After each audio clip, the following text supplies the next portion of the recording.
لفظ شادی کے 4 حرف ہیں، لفظ نکاح کے 4 حرف ہیں، شوہر کے بھی 4 حرف ہیں، بیگم کے اندر بھی 4 حرف ہے، بیوی کے اندر بھی 4 لفظ ہے، جوزیہ میں بھی 4 لفظ ہے، اور پشتو زبان کے اندر بیوی کو ناوی بولتے ہیں، اس کے اندر بھی 4 لفظ ہے، ہندی زبان کے اندر بیوی کو پتنی بولتے ہیں، اس کے اندر بھی 4 لفظ ہے، عربی کے اندر لڑکی کو نساء بولتے ہیں، اس کے اندر بھی 4 لفظ ہے، اور انگلش کے اندر وائف بولتے ہیں، اس کے اندر بھی WIFE 4 لفظ ہے۔ حتیٰ کہ ان سب ناموں سے بننے والا لفظ جو دلہن ہے، دلہن کے بھی 4 لفظ ہے۔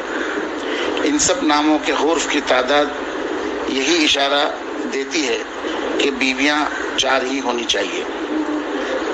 ہاتھ میں بھی 4 انگلیاں اور 1 انگوٹھا اس کی گواہی دیتا ہے۔ دل کے بھی 4 کھانے اور ہر کھانے میں 1 بیوی کی تصویر۔ اللہ تعالیٰ سب مسلمان مردوں کی دلی مراد پوری فرمائے، آمین ثم آمین۔ پوسٹ اپنی ذمہ داری پر شیئر کرے اور ہڈیوں کے ڈاکٹر کا پتہ پاس رکھے، کیونکہ ڈنڈے کے بھی 4 حرف ہیں اور جوتے کے بھی 4 حرف ہیں۔